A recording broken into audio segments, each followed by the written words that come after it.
तो कविता की दुनिया उसकी रसोई तक ही थी, मगर उसके सपने उस रसोई की खिड़की से बाहर झांकते थे। बसरोली गांव की वो एक आम बहू थी जिसके हाथों में जादू था। वो जब भी खाना बनाती तो सिर्फ पेट नहीं भरता था, लोगों का दिल भी भर जाता था। उसके बनाए अचार, पापड़ और मसालों की खुशबू वो पूरे मोहल्ले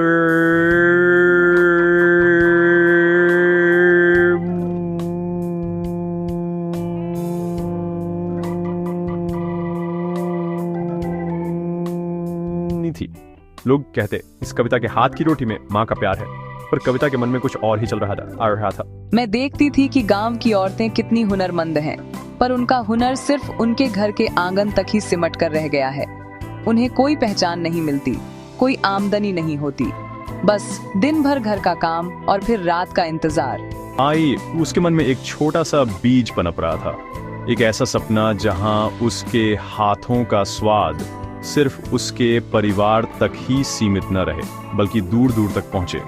वो चाहती थी कि गांव की दूसरी औरतों का हुनर भी दुनिया देखे। वो उन्हें अपने पैरों पर खड़ा होते देखना चाहती थी। सुनिए जी, मैं सोच रही थी कि हम अपने घर के मसालों और अचार का एक छोटा सा काम शुरू करें, तो कैसा रहेगा? गांव की औरतों को भी साथ जोड़ डालेंगे, उनकी भी 2 पैसे की कमाई होगी और घर में इज्जत भी बढ़ेगी। अमित ने उसकी आंखों में एक चमक देखी, एक ऐसी चमक जो उसने पहले कभी नहीं देखी थी। वो जानता था कि यह सिर्फ एक विचार नहीं, बल्कि एक सपना है जो पूरा होने की राह देख रहा है। कविता के लिए यह सपना सिर्फ पैसे कमाने का जरिया नहीं था, बल्कि अपनी पहचान बनाने की एक कोशिश थी। वो हर सुबह उठती तो चूल्हा चौका करती, लेकिन उसका दिमाग हिसाब किताब में लगा रहता।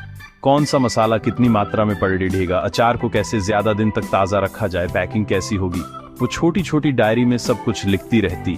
गांव की चौपाल पर जब वो मर्दों को व्यापार की बातें करते सुनती, तो उसका भी मन करता कि वो भी अपनी बात रखे। वो चाहती थी कि एक दिन लोग कहें, देखो वो कविता जा रही है जिसने अपनी मेहनत से अपनी और गांव की तकदीर बदल दी।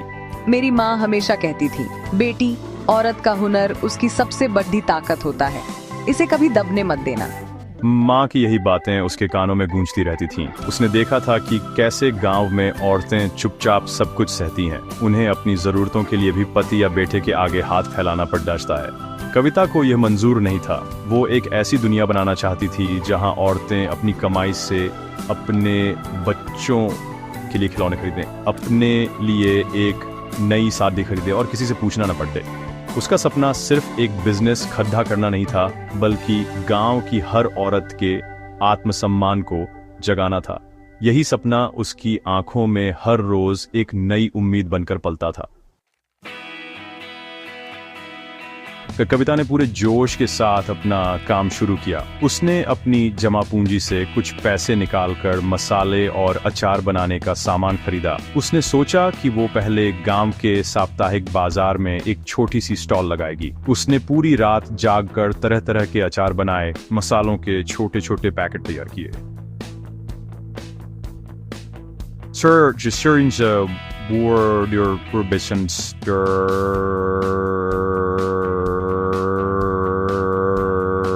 निकल रही थी, तो उसका दिल जोर जोर से धड़क रहा था। उसे उम्मीद थी कि लोग उसके हाथों का स्वाद पसंद करेंगे और उसका सारा सामान बिक जाएगा। लेकिन बाजार में चीजें वैसी नहीं थी जैसी उसने सोची थी। लोग आते, अचार छकते, तारीफ करते, पर खरीदते बहुत कम थे।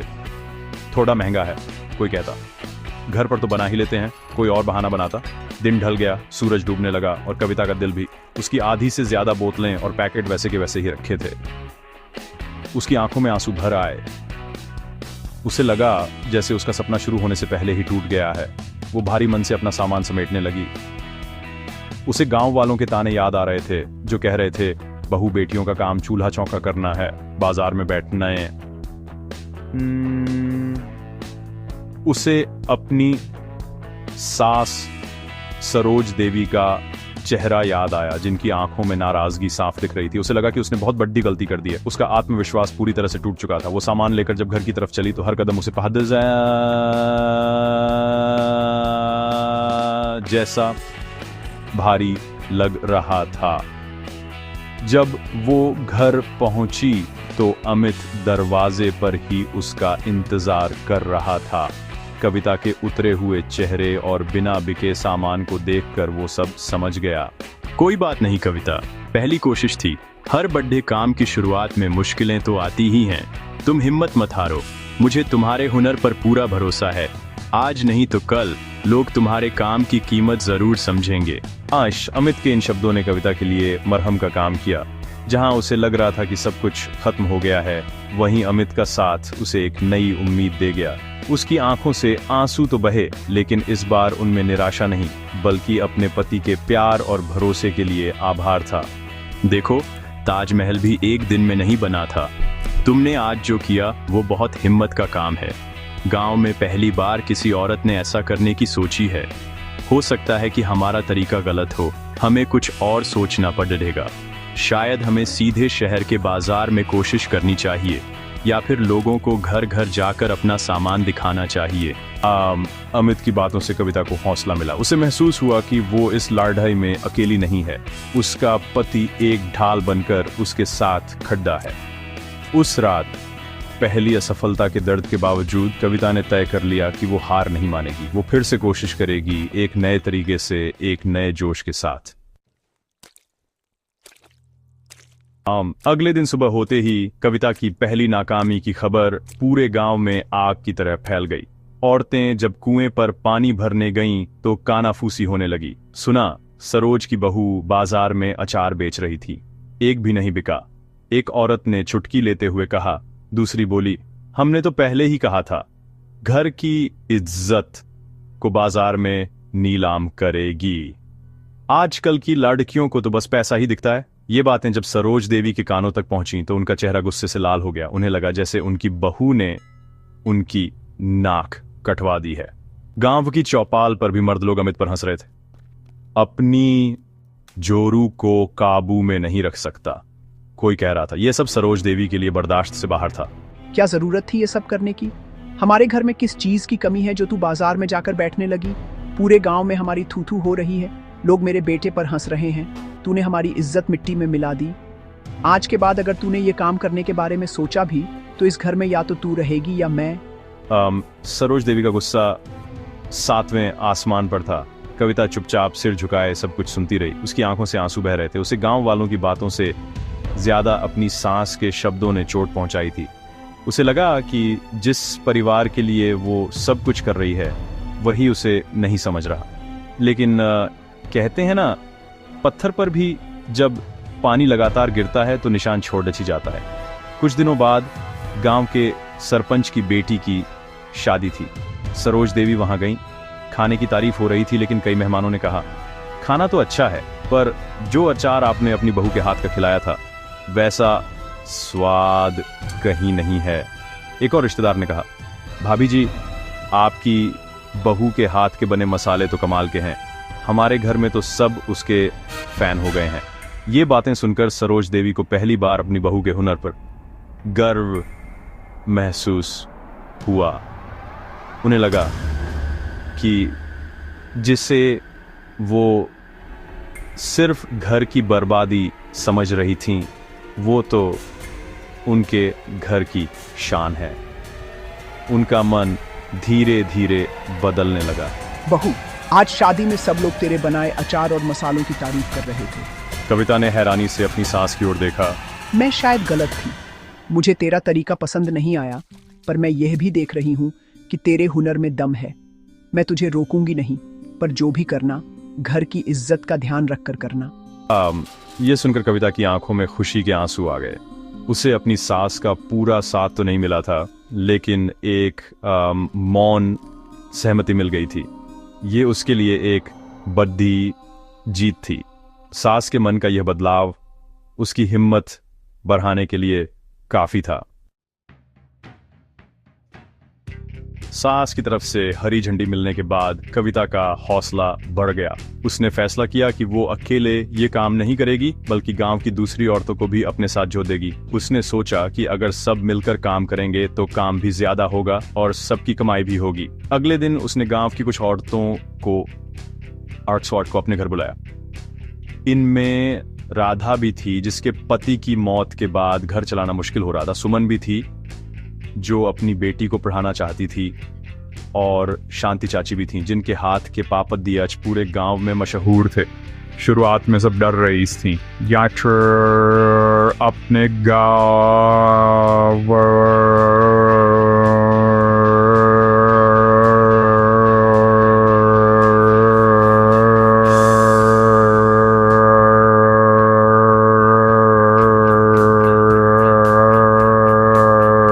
देखो बहनों, हम सब में कोई ना कोई हुनर है। कोई अच्छा अचार बनाती है तो कोई बढ़िया पापड़ दीज। अगर हम सब मिलकर काम करें तो हम अपनी पहचान बना सकते हैं। हमें किसी के आगे हाथ नहीं फैलाना पड़ेगा। हम अपने बच्चों को अच्छी शिक्षा दे पाएंगे। कब तक हम घूंघट के पीछे अपनी जिंदगी गुजार देंगे? कविता दीदी, मैं आपके साथ हूँ। मुझे अपनी बेटी के लिए यह करना है। और फिर एक एक करके सुमन और शांति चाची भी मान गईं। उस दिन बसरोली गांव के एक छोटे से आंगन में देसी स्वाद टीम की नींव रखी गई। अब उनका काम ज्यादा संगठित तरीके से होने लगा। कविता ने सबको काम बांट दिया। शांति चाची पापड़ दियाच बनाने की जिम्मेदार थीं, सुमन मसाले तैयार करती, राधा अचार बनाने में मदद करती और कविता इन सब कामों की देख रेख और हिसाब किताब संभालती। अमित ने भी उनकी मदद की। मैं शहर से अच्छी क्वालिटी का कच्चा माल और पैकिंग का सामान ले आऊंगा। अब हमारे उत्पाद और भी अच्छे दिखेंगे। अब उनके उत्पाद देखने में भी अच्छे लगने लगे थे। उन्होंने अपने हर पैकेट पर देसी स्वाद का एक छोटा सा स्टिकर लगाया जिसे गांव के ही एक लड़याचके ने डिजाइन किया था। अब ये सिर्फ घर का बना सामान नहीं लग रहा था, बल्कि एक ब्रांड की तरह महसूस हो रहा था। उनका पहला दिन एक त्योहार जैसा था। सब औरतें सुबह सुबह कविता के घर इकट्ठा हो गईं। आंगन में एक बद्दा सा चूल्हा जलाया गया। कोई दाल पीस रहा था, कोई मिर्च सुखा रहा था। हवा में मसालों की महक और औरतों की हंसी गूंज रही थी। वो सिर्फ काम नहीं कर रही थीं, बल्कि अपने सपनों को जी रही थीं। उस दिन उन्होंने मिलकर 50 किलो मसाले और 100 बोतल अचार तैयार किया। शाम को जब काम खत्म हुआ तो सबके चेहरे पर थकान थी, पर आंखों में एक अनोखी चमक थी। ये चमक थी आत्मनिर्भर होने की, अपनी एक पहचान बनाने की। देसी स्वाद अब सिर्फ कविता का सपना नहीं था, बल्कि बसरोली की कई औरतों का सपना बन चुका था। जब सरोज देवी ने देखा कि कविता अकेले नहीं बल्कि गांव की और औरतों को साथ लेकर काम कर रही है, तो उनका नजरिया और भी बदलने लगा। उन्होंने देखा कि जो औरतें कल तक अपने घरों में चुपचाप रहती थीं, आज वो हंस बोल रही हैं, एक दूसरे का दुख दर्द बांट रही हैं। उनके आंगन में अब सिर्फ काम नहीं होता था, बल्कि एक अपनापन था, एक परिवार जैसा माहौल था। सरोज देवी को यह देखकर अच्छा लगा। वैसे वो खुद भी एक हुनरमंद महिला थीं। उनके हाथ की बनाई बड्डी और मंगोदी का स्वाद जिसने भी चखा वो भूल नहीं पाया। उन्हें लगा कि वो भी इस काम में मदद कर सकती हैं। एक दिन जब कविता और बाकी औरतें काम कर रही थीं, सरोज देवी एक कटोरी में बड्ढी का मसाला लेकर वहां आई। बहू, जरा ये मसाला चक्कर बता, सब ठीक है क्या? माँ जी, यह तो बहुत ही स्वादिष्ट है। ऐसा स्वाद तो बाजार के किसी मसाले में नहीं मिल सकता। तो फिर अपनी इस देसी स्वाद टीम में हमें भी शामिल कर लो। हम भी बड्ढी मंगोदी बनाना जानते हैं। या ये सुनकर वहां मौजूद सभी औरतें हैरान रह गईं और फिर खुशी से तालियां बजाने लगीं। कविता की आंखों में आंसू आ गए। जिस सास ने उसे इस काम के लिए डांटा था, आज वो खुद उसका हिस्सा बनना चाहती थी। ये उसकी सबसे बड़ी जीत थी। अब देसी स्वाद की टीम में एक नया और मजबूत सदस्य जुड़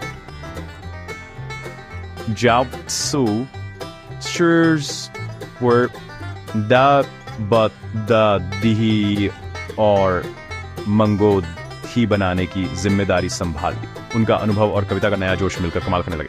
सरोज देवी औरतों को सिखाती कि दाल को कितनी देर भिगोना है, मसाले को कैसे दरदरा पीसना है। वो अपने पुराने नुस्खे बताती जो पीढ़ियों से उनके परिवार में चले आ रहे थे। कविता उनकी बताई हर बात को ध्यान से सुनती और उसे नए तरीके से बाजार में पेश करने की योजना बनाती। अब वो सिर्फ सास बहू नहीं थी, बल्कि एक बिजनेस पार्टनर बन गई थी। उनकी नोक झोंक अब भी होती थी, लेकिन अब वो काम को लेकर होती थी, शिकायतों को लेकर नहीं। उनकी इस जुगलबंदी ने देसी स्वाद को एक नई पहचान दी। अब उनके पास उत्पादों की एक लंबी लिस्ट थी। अचार, पापड़, मसाले, बद्दी, मंगुद्दी। सरोज देवी की वजह से गांव की और भी उम्र दराज औरतें उनसे जुद्धने लगीं। वो कहती थी, अगर सरोज ये काम कर सकती है तो हम क्यों नहीं। अब उनका आंगन सुबह से शाम तक औरतों की खिलखिलाहट से गूंजता रहता। सरोज देवी अक्सर काम के बीच में सबको चाय पिलाती और पुराने किस्से सुनाती। कविता ये सब देखकर बहुत खुश होती। उसने सिर्फ एक बिजनेस नहीं बनाया था, बल्कि एक ऐसा परिवार बना लिया था जहां सास बहू मिलकर सपनों को हकीकत में बदल रही थीं। जब अमित को शहर से पता चला कि पास के कस्बे में एक बड्ढा महिला उद्यमी मेला लगने वाला है, तो उसने तुरंत कविता को बताया और वहां स्टॉल लगाने के लिए फॉर्म भर दिया। देसी स्वाद टीम के लिए यह एक बहुत बड़ा मौका था। सबने मिलकर दिन रात एक कर दिया। उन्होंने अपने सबसे अच्छे उत्पाद तैयार किए, सुंदर पैकिंग की और मेले के लिए पूरी तरह से तैयार हो गए। मेले वाले दिन जब वो अपनी स्टॉल सजा रहे थे, कविता का दिल जोरों से धड़क रहा था। ये गांव के बाजार से बहुत अलग था। यहाँ बड़े बड़े शहरों से लोग आए थे, बड़ी बड़ी कंपनियां थीं। उसे डर लग रहा था कि क्या वो इनके बीच टिक पाएगी। दीदी, देखो कितने लोग आ रहे हैं। हमारी स्टॉल की खुशबू तो सबको खींच रही है। उनकी स्टॉल पर गांव का एक अलग ही रंग था। मिट्टी के बर्तन, रंगीन दुपट्टे और हाथ से बने पोस्टरों से सजावट की गई थी। उनके उत्पादों की देसी खुशबू लोगों को अपनी ओर खींच रही थी। लोग आते, उनके अचार और मसाले चखते और हैरान रह जाते। बिटिया देखो, सबको कितना पसंद आ रहा है हमारा अचार। देखते ही देखते उनकी स्टॉल पर भीड़ डाच लग गई। सरोज देवी और बाकी औरतें मिलकर ग्राहकों को संभाल रही थीं। उनके चेहरे पर आत्मविश्वास और खुशी साफ झलक रही थी। शाम तक उनका लगभग सारा सामान बिक चुका था। यह उनकी उम्मीद से कहीं ज्यादा था। मेले के अंत में सर्वश्रेष्ठ स्टॉल और महिला उद्यमी के लिए पुरस्कार की घोषणा होनी थी। जब मंच से देसी स्वाद का नाम पुकारा गया तो कविता और उसकी टीम को अपने कानों पर यकीन नहीं हुआ। उन्हें उभरती हुई महिला उद्यमी का पुरस्कार मिला था। कविता को मंच पर अपने सफर के बारे में कुछ शब्द कहने के लिए बुलाया गया। जब वो माइक के सामने खड़ी हुई तो उसकी नजर सामने बैठी अपनी टीम पर पड़ी। उसकी सास, राधा, सुमन, शांति चाची, सबकी आंखों में खुशी के आंसू थे। कविता का गला भर आया। उसने बोलना शुरू किया। उसकी आवाज में एक कंपन था, पर शब्द बहुत साफ थे। नमस्ते, मेरा नाम कविता है और मैं बसरोली गांव से आई हूँ। आज मैं यहाँ अकेली नहीं खड़ी हूँ। मेरे साथ मेरी पूरी टीम का हौसला खड़ा है। ये पुरस्कार सिर्फ मेरा नहीं, बल्कि गांव की उन सभी औरतों का है जो रोज सुबह उठकर एक सपना देखती हैं, अपनी पहचान बनाने का सपना। हमने यह काम एक छोटी सी रसोई से शुरू किया था। लोगों ने ताने मारे, मुश्किलें आईं, पर हमने हिम्मत नहीं हारी। हमारी सास, हमारे पति, हमारे परिवार ने हमारा साथ दिया। आज देसी स्वाद सिर्फ एक ब्रांड नहीं है, यह इस बात का सबूत है कि अगर एक औरत चाहे तो वो कुछ भी कर सकती है। वो घर भी संभाल सकती है और अपने सपनों को आसमान की ऊंचाइयों तक भी पहुंचा सकती है। धन्यवाद। हॉल तालियों की गड़गड़ाहट से गूंज उठा। मेले में मिली सफलता और पुरस्कार ने देसी स्वाद को एक नई पहचान दे दी। अखबारों में उनकी कहानी छपी और शहर के कई बड़े दुकानदार उनसे संपर्क करने लगे। अब उनके पास इतने ऑर्डर आ रहे थे कि गांव के घर का छोटा सा आंगन कम पर डचने लगा था। कविता ने फैसला किया कि अब उन्हें एक बड़ी जगह की जरूरत है।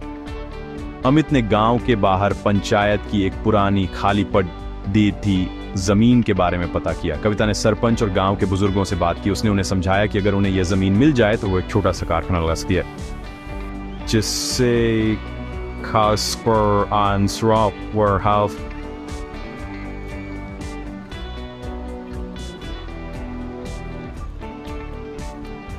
$1,000 Kortrasser Wibi Sauer Kurhauer Kruzkamile. अगर हमें यह जमीन मिल जाए तो हम और भी औरतों को काम दे सकते हैं। गांव का नाम और ऊंचा होगा।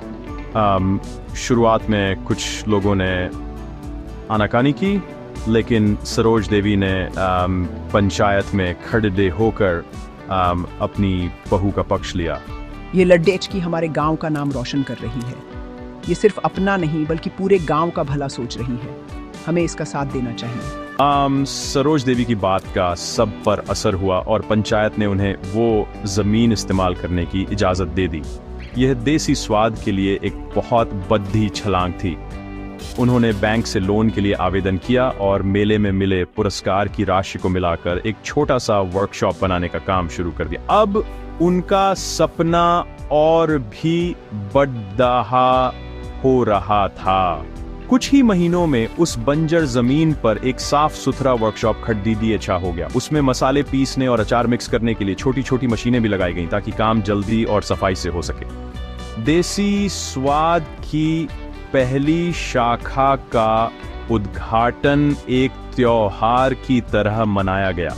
पूरे गांव को दावत दी गई। सरपंच ने फीता काटा। उस दिन कविता और अमित के साथ सरोज देवी भी मंच पर खड़ी थी। उन्होंने अपनी बहू के सिर पर हाथ रखकर उसे आशीर्वाद दिया। यह दृश्य देखकर हर किसी की आंखें नम हो गईं। यह एक सास बहू के रिश्ते की जीत थी, एक परिवार के भरोसे की जीत थी। कविता देखो, अब हमारा सपना और बड़ा हो गया है। सब मिलकर आगे बढ़ेंगे। दीदी, अब तो गांव की कितनी औरतों को काम मिल गया। सबके चेहरे पर मुस्कान है। नई शाखा खुलने के बाद उनका काम कई गुना बढ़ गया। अब उनके साथ गांव की 50 से भी ज्यादा औरतें काम कर रही थीं। हर किसी के पास अपना बैंक खाता था। हर कोई अपने पैरों पर खड़ा था। राधा की बेटी अब शहर के अच्छे स्कूल में पीआरएच रही थी। सुमन ने अपनी कमाई से घर की मरम्मत करवाई थी। देसी स्वाद ने सिर्फ अचार मसाले नहीं बनाए थे, बल्कि उसने बसरोली गांव की औरतों की जिंदगी में स्वाद और आत्मविश्वास का रंग घोल दिया था। कविता अब सिर्फ एक बहू नहीं बल्कि एक सफल उद्यमी बन चुकी थी, जो सैकड़ों औरतों के लिए प्रेरणा का स्रोत थी। देसी स्वाद की सफलता की कहानी अब बसरोली गांव की चौपाल से निकलकर शहर के बड़े बड़े दफ्तरों तक पहुंच चुकी थी। एक बड़ी फूड कंपनी ने उनके उत्पादों में दिलचस्पी दिखाई। वो चाहते थे कि देसी स्वाद के अचार और मसाले उनके सुपरमार्केट चेन्स में बेचे जाए। कंपनी के कुछ बड़ी अधिकारी उनके वर्कशॉप का दौरा करने के लिए गांव आए। जब उन्होंने देखा कि कैसे गांव की औरतें पूरी लगन और सफाई के साथ पारंपरिक तरीके से उत्पाद तैयार कर रही हैं, तो वो बहुत प्रभावित हुए। उन्होंने कविता के सामने एक बड़ा कॉन्ट्रैक्ट रखा। यह एक ऐसा मौका था जो देसी स्वाद को पूरे देश में पहचान दिला सकता था। इतनी बड़ी कंपनी के साथ काम करना, पर शर्तें भी तो हैं। लेकिन इस कॉन्ट्रैक्ट के साथ एक शर्त थी। कंपनी चाहती थी कि वो उत्पादन बढ़ाने के लिए बड़ी मशीनों का इस्तेमाल करें और कुछ मसालों में प्रिजर्वेटिव भी मिलाए ताकि वो ज्यादा दिन तक चल सकें। कविता एक दुविधा में DDDH गई। एक तरफ एक बहुत बड़ा अवसर था और दूसरी तरफ उसके सिद्धांत थे। देसी स्वाद की पहचान ही उसकी शुद्धता और पारंपरिक स्वाद था। उसने अपनी टीम और परिवार के साथ इस बारे में बात की। बहू, जिस स्वाद की वजह से लोग हमें जानते हैं उसे मत छोड़ देना। पैसा आता जाता रहता है, पर इज्जत और भरोसा एक बार चला गया तो वापस नहीं आता। कविता ने हिम्मत से फैसला लिया। उसने कंपनी के अधिकारियों से कहा, हम आपके साथ काम करना चाहते हैं, लेकिन हम अपनी शुद्धता से कोई समझौता नहीं करेंगे। हम उत्पादन बढ़ाने के लिए और औरतें काम पर रख लेंगे। हम 2 शिफ्ट में काम करेंगे, लेकिन हम अपने मसालों में कोई मिलावट नहीं करेंगे। यही हमारी पहचान है और यही हमारी ताकत है। कंपनी के अधिकारी कविता के इस आत्मविश्वास और अपने काम के प्रति ईमानदारी को देखकर दंग रह गए। उन्होंने आपस में बात की और अंत में उसकी शर्तों को मानने के लिए तैयार हो गए। उन्होंने कहा, हमें आप जैसी ही पार्टनर की जरूरत है जिसे अपने उत्पाद पर भरोसा हो। यह देसी स्वाद के सफर का एक महत्वपूर्ण मौका था। यह दिखाता था कि अगर आपके इरादे नेक हों और आपके काम में सच्चाई हो तो आपको सफलता पाने के लिए अपने उसूलों से समझौता करने की जरूरत नहीं है। अब बसरोली गांव में बने अचार और मसाले शहर के बड़े बड़े चमचमाते सुपरमार्केट में बिकने वाले थे। गांव की चौपाल पर जो औरतें कभी घूंघट में बातें करती थीं, आज उनकी बनाई चीजों की चर्चा शहर के बोर्डरूम में हो रही थी। यह सफर आसान नहीं था, लेकिन यह हर कदम पर प्रेरणा देने वाला था। उन्होंने यह साबित कर दिया था कि छोटे गांव के बड़े सपने भी पूरे हो सकते हैं। आज 2025 में देसी स्वाद एक जाना माना नाम बन चुका है। बसरोली गांव अब एक पिछड़ा हुआ गांव नहीं, बल्कि महिला उद्यमिता का एक प्रतीक बन गया है। कविता की रसोई से शुरू हुआ एक छोटा सा सपना आज हजारों औरतों की जिंदगी को रोशन कर रहा है। देसी स्वाद की अब देश के अलग अलग शहरों में कई शाखाएं हैं, लेकिन उसका दिल आज भी बसरोली गांव में ही धड़धड़कता है। हर उत्पाद आज भी वहीं की औरतों के हाथों से उसी प्यार और शुद्धता के साथ तैयार होता है। सरोज देवी अब पूरी बिजनेस की क्वालिटी हेड हैं और उनकी पैनी नजर के बिना कोई भी पैकेट वर्कशॉप से बाहर नहीं जाता। जब तक मैं हर पैकेट खुद नहीं देख लूं, तब तक उसे बाहर भेजना मना है। कविता अब अक्सर महिला सशक्तिकरण से जुड़े कार्यक्रमों में एक वक्ता के रूप में बुलाई जाती है। वो अपनी कहानी सुनाती है, एक आम बहू से एक सफल उद्यमी बनने की कहानी। सपने देखने की कोई उम्र या सीमा नहीं होती। आपका हुनर ही आपकी सबसे बड़ी पूंजी है। उसे पहचानो, उस पर मेहनत करो और फिर देखो, पूरी दुनिया तुम्हारी मुट्ठी में होगी। कविता के बिना ये सब मुमकिन नहीं था। मैं हमेशा उसके साथ हूँ, उसकी ताकत बनकर। दीदी, अब तो हर लड़की कहती है कि वो भी कविता दीदी जैसी बनना चाहती है। यार, ये कहानी सिर्फ कविता की नहीं है, यह हर उस औरत की कहानी है जो अपने सपनों को पूरा करने की हिम्मत रखती है। ये कहानी परिवार के साथ की ताकत को दिखाती है, जहां एक पति का भरोसा और एक सास का बदलता नजरिया एक पूरी पीढ़ी की तकदीर बदल सकता है। यह हमें सिखाती है कि सफलता का रास्ता हमेशा आसान नहीं होता। उसमें असफलताएं आती हैं, समाज की आलोचना होती है, पर अगर इरादे मजबूत हों और मेहनत में सच्चाई हो तो जीत जरूर मिलती है। देसी स्वाद की कहानी इस बात का प्रमाण है कि एक छोटा सा विचार भी अगर सही नियत से शुरू किया जाए तो एक बड़न सी क्रांति ला सकता है। अंत में देसी स्वाद की हर थाली में सिर्फ अचार या मसाला नहीं होता, बल्कि उसमें एक सपना होता है। एक सपना जो बसरोली की औरतों ने देखा और उसे अपनी मेहनत से सच कर दिखाया। ये सपना है आत्मनिर्भरता का, सम्मान का और अपनी पहचान बनाने का। ये कहानी हमें यही संदेश देती है कि हमें अपनी जड़ी डीछों को कभी नहीं भूलना चाहिए और अपने सपनों की उड़ान को कभी रोकना नहीं चाहिए, क्योंकि हर रसोई में एक कहानी पकती है और हर थाली में सपना परोसा जा सकता है।